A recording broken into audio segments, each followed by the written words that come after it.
slows down. One week, it's fighters dropping out with injuries. The next, it's legends teasing comebacks. And sometimes, it's even UFC stars roasting a YouTuber over a video game invite. This week had it all. Charles Oliveira accusing contenders of ducking him, Robert Whittaker calling out Sean Strickland for Sydney, Daniel Cormier declaring Cain Velasquez could have been the heavyweight GOAT, Ronda Rousey surprising fans with a return to training, Alex Pereira clowning around, and Paulo Costa and Darren Till torching MMA Guru in a wild online feud. Let's break it all down, and it starts in Brazil with Charles Oliveira and his ongoing opponent drama. Charles Oliveira should have been locked into a massive fight in Rio next month. The plan was clear, do Bronx versus Rafael Fiziev. But when Fiziev pulled out with an injury, the entire card was thrown into chaos. Immediately, names started flying. Mateusz Gamrot, Renato Moicano, Benoit Saint-Denis, all of them supposedly raising their hands and offering to step in. On the surface, it looked like Oliveira had plenty of options. But behind the scenes, Oliveira says things weren't so simple.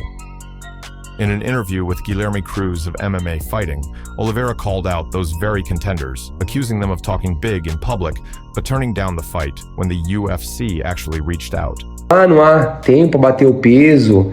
Não dá pra mim. Então esse negocinho de ficar postando na internet pra ganhar hype, esquece. Esquece porque tá ficando feio. Vi um aí colocando não sei o que, o outro falando não sei o que, só que na hora que o UFC liga, o que vocês falam? Não dá, deu dor de barriga, quebrei o dedo, não sei, machuquei a mão. Então para que esse bagulho que é feio. Eu quero lutar no UFC Rio, eu que pedi essa luta, meu adversário machucou, aí mais uns 10 apareceu aí falando que ia lutar, aí até agora, sempre quando o UFC liga, pô, vamos lutar? Não dá, então para que esse bagulho porque tá feio. Quer ganhar fama? Faz outro bagulho. Não fica com ideinha colocando que quer lutar comigo sendo que é mentira, beleza? He didn't drop names, but the message was clear. The so-called volunteers weren't willing to sign on the dotted line. Mateusz Gamrot didn't let it slide. He jumped on Twitter, insisting he told the UFC straight up that he wanted Oliveira in Rio. He even promised it would be a true masterclass on the ground. Gamrot doubled down, pointing out that he hasn't had a training camp, but still wants to take the fight. 2 weeks to prepare? Doesn't matter, no excuses. Let's do this. So who's telling the truth? Did Oliveira expose fake callouts, or is he playing his own negotiation game? Either way, the clock is ticking, and Rio could lose its biggest attraction if this doesn't get solved fast. And while Oliveira is stuck chasing an opponent, another former champion is chasing a fight of his own, but this one on home turf in Sydney. Robert Whittaker has spent years hovering at the top of the middleweight division. Former champion, perennial contender, always one win away from another title shot. And now, he knows exactly who he wants next, Sean Strickland.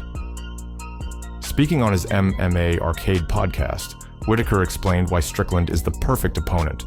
He wants to fight in Sydney this February, and he believes Strickland brings the kind of chaos that makes every card better. Rob, who are you going to fight next? What's happening? When are you getting back on it? Don't know. I want to fight in Sydney next Feb. All right. That's what I want to fight next. All right. Regardless, you've always said this. You don't care who you fight. Pretty cool. Yeah. I'd love to fight Strickland. Oh. I've been wanting that fight for a while. I think it'd be good. I think it'd be a good fight. He always brings people to cards. I don't think he'll come all the way here to Australia, but he's got some issues with Australia. Yeah, I don't think he has the best rapport with Australian government, but I don't know. Let's see what happens. If it does happen, it could be one of the most explosive middleweight clashes outside of a title fight. But while Whittaker looks to the future, Daniel Cormier recently looked back and made a bold claim about a teammate who never quite reached his full potential. For Daniel Cormier, there will never be another heavyweight quite like Cain Velasquez. Speaking on Aljamain Sterling's podcast, DC opened up about what Cain was like in his prime. What was Cain Velasquez like coming up as to become the champ? The best. I've never seen anything like it. I still today have not seen anything like it. Just like the work ethic or just the training? The training, the skill set, the ability. He really could do it all. If he didn't have all those injuries, he would be by far the greatest heavyweight of all time. No one would have beaten him. When did that start, though? The injuries? Yeah. He was one of those kids that had nothing. He had so little that when he would get mixed up with people No matter what they told him to do, he would do. So if the strength coach told him to leg press 800 pounds, he did it. He'd leg press 800 pounds. He just did everything, bro. He was a monster, and he just worked, and he worked, and he worked, and he worked himself into like injury after injury after injury. I can't tell you what, I was saddened when I saw him lost to Verdum, and I know that whole Mexico City thing, and I was heartbroken because I was like such a huge Cain Velasquez fan, just representing for the wrestlers. I'm like, should have been greatness. It's a phrase that haunts MMA history. And for DC, Cain Velasquez is the ultimate example. A fighter with the skills to beat anyone, but a body that couldn't keep up. But while DC reflected on a career cut short, another MMA legend is surprising fans with whispers of a comeback. Ronda Rousey hasn't fought since her devastating loss to Amanda Nunes in 2016. Since then, she's done it all: WWE, Hollywood, motherhood, even authoring books. Most fans assumed her MMA chapter was closed forever. But in a twist, Rousey recently shared training clips that suggest she's rediscovering her passion. Posting to social media, she revealed that she's been quietly grinding again. Her caption told the story: from 8 weeks after having a baby and 8 years away from MMA, to 8 months postpartum and finding my love for it again. She admitted she was self-conscious, embarrassed at how much she'd regressed, and even joked about trying not to pee herself while throwing punches so soon after childbirth. But she also said she's never had so much fun training. These last 6 months have been an absolute blast, Rousey wrote.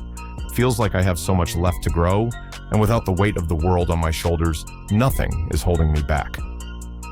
She shot down rumors of fighting at the White House event next year, but left the door cracked open with a simple phrase: never say never.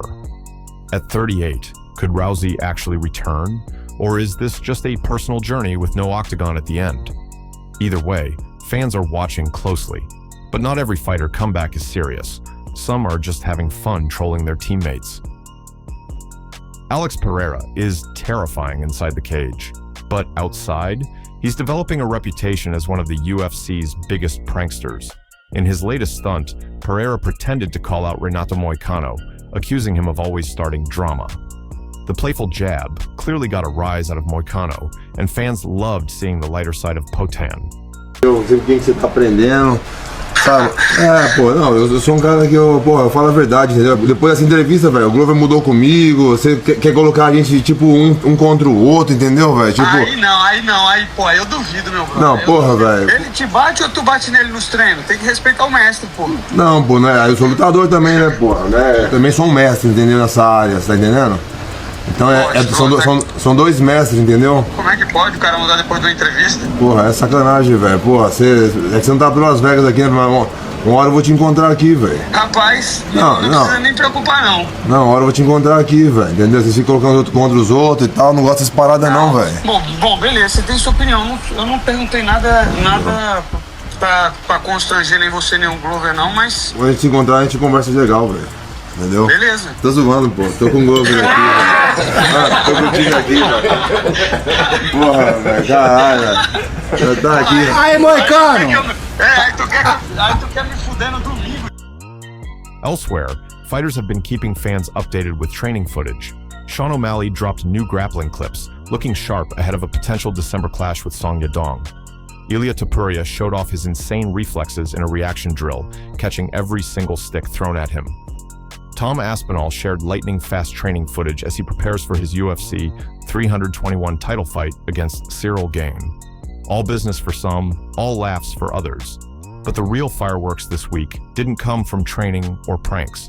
They came from a video game lobby invite that spiraled into chaos. This might be one of the strangest MMA stories of the year. It all started with MMA Guru tweeting out a lighthearted invite. He wanted fighters like Darren Till, Renato Moicano, Paddy Pimblett, and Paulo Costa to join him for a Call of Duty Black Ops 2 Zombies session. Seems harmless, right? Not in MMA.